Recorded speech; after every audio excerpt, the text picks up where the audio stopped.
ukijiangalia na ukijiuliza swali, unaweza jiambia kama wewe ni wa shetani ama ni mwana juu unajielewa.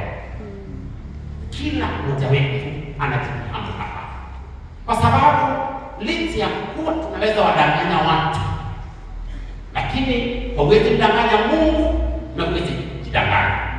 Wajielewa unapopitia maisha yako. Ninapopitia maisha yangu ninajielewa, nimekuwa nikiishi maisha ya namna gani, umekuwa ukiishi maisha ya namna gani, hivi kwamba tunapoelezwa kwamba ni wakati wetu, hauwezi ukamwambia kwamba acha nikusaidie nikutoe jani ambalo ama uchafu ambao umo kwenye jicho lako, ila hali kwenye jicho lako wewe kuna boriti, kwa sababu tunaambiwa kwamba unapoambiwa kibanzi ni kitu kadogo. Usiku unatembea kamdudu kanaingia na unafunga jicho. Hamjambo? Mungu ni mwema. Hapo kamdudu kameingia kwa jicho, kukafunga jicho na jicho likaanza kutoa machozi, unang'ang'ana ukatoa. Mwingine anakuambia hata nikusaidie. Tunaambiwa kwamba unawezaje kutoa kama jicho lako lina boriti hivi kwamba huwezi ukaona, kwa sababu hata wewe kuna kitu kinachokuzuia kuweza kuona kibanzi ambacho kimo katika jicho la mwingine. Leo tunaweza simama na kuanza kukosoa serikali, kusema kwamba hii serikali iko hivi na vile, but when you introspect yourself, would you say that you are better than those people who are working in those offices? Can we say that we are better? Sisi tunapoanza ni kama huyu mama ambaye kila wakati alipotoka na kumwona jirani yake anaanika nguo, alikuwa akisema kwamba look at how people are lazy. Huyu mama haoshi nguo zake vizuri, kila wakati hata akizianika ni nguo ambazo zina uchafu. Lakini alichungulia kupitia kwenye dirisha lake na mume wake akasikia huyu mke wake kila wakati ananung'unika kuhusu jirani wake. Na siku moja mume akaamua kuamka mapema, maana alijua shida iko wapi. Akaenda kaosha kioo cha dirisha yake, na baada ya kuosha akangojea.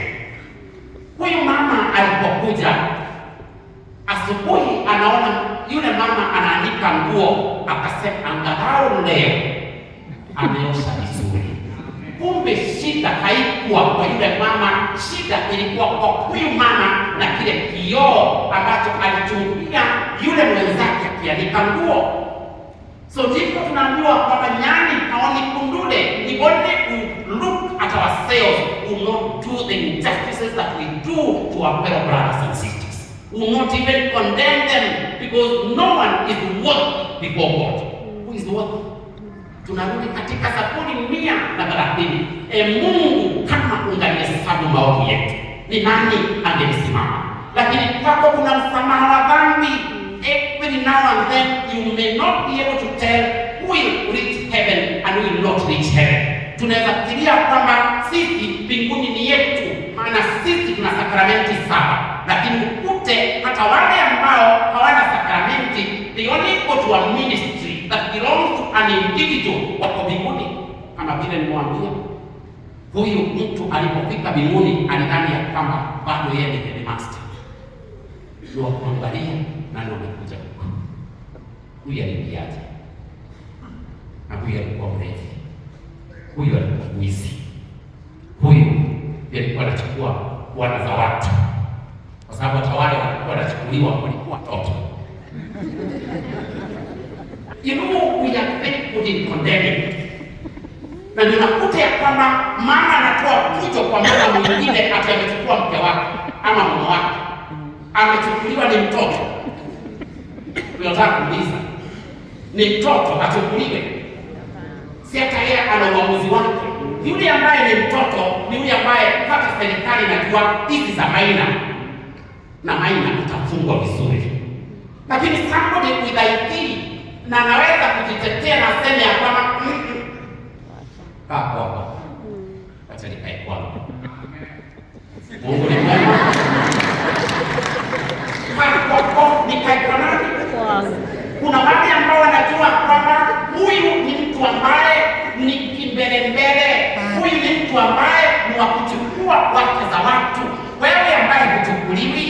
ulionea wapi?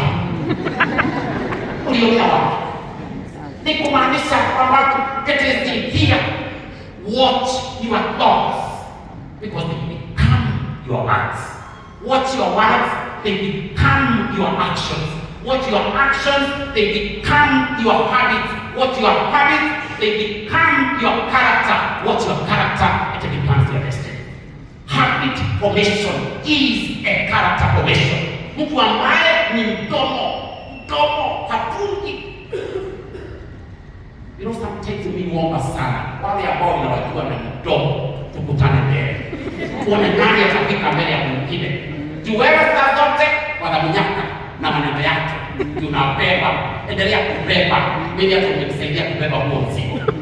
Beba kabisa, peleka kwenye unataka kupeleka. Eti mama fulani sijui beba. Kwa sababu hiyo ndio kazi ambayo umepewa, na yule mwovu hawezi kukimbia hata kwenda adoration uniombea angalau ama nikuombee kubadilike. Kazi ni kubebana na maneno ya watu. Nani mwenye mtoto fulani? Kwa begi yetu, by the way ya begi. Lakini sio yeye. Ni mbele kabisa. Hamwezi beba za watu jiji mbinguni, tunakutana wote kama tulivyo. But I'm telling you, there are people ambao wataangalia mbinguni wengine wakipotea. Because every other time there is nothing good that you see in others. You only want people to see the good in you. They don't see what you say. They can only hear what you say. They don't see what you say. They can only hear what you say. Translate those words that you are using to say whatever you are saying into action. Na ndio tunaitwa kila wakati, ndugu zangu, njooni ili tuweze kuabudu pamoja. Na ndio tumeambiwa katika somo letu ya kwamba mti hujulikana na matunda yake. Wewe na mimi, watu wanapotuona wanaona matunda mazuri ambayo wanaweza wakachuna, ama wanaona mambo mabaya. Kila wakati ni kuona tu makosa.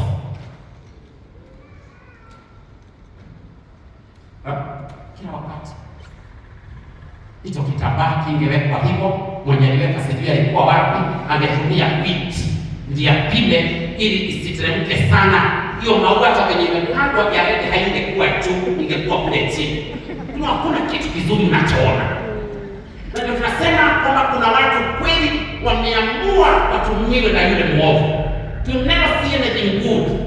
Tukisema twende shrine, wewe una sababu za kusema kwamba tukutane kwanza tuongee ili tukubaliane tunataka kwenda nini. Jomia tusipoenda, mimi naweza nipeleka. Hata nina uhakika unaweza nipeleka, si ndio? Tunasema twende tuombe kama kanisa, which is a good idea.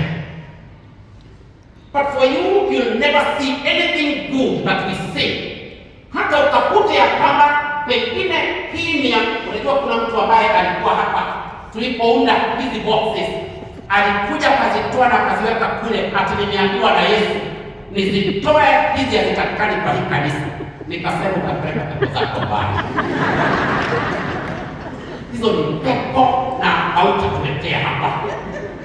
Utazipeleka mbali, kwa sababu Mungu hana haja na hii, ana haja na roho. Amen. Ana haja na roho. Kwa sababu Yesu hakuja kuokoa sanduku za sadaka, alikuja kuokoa roho ya kila mmoja wetu. Na tunapotambua kwamba it is only God who can save us, it is not the boxes that can save us, that we are going to associate ourselves with the one who is able to save and give us eternal life. Amen. Because without eternal life, what are we doing in this world? If we cannot channel our minds, our actions and our deeds to go to heaven, what are we doing in this world? Nothing. Tutasema kwamba ndugu zangu, tuliambulia kwa tupu. Leo tunakuta ya kwamba mtu anapojua makosa yametendeka, sasa tunatafutana. Tafadhali ndugu yangu, kuja tuungane mkono.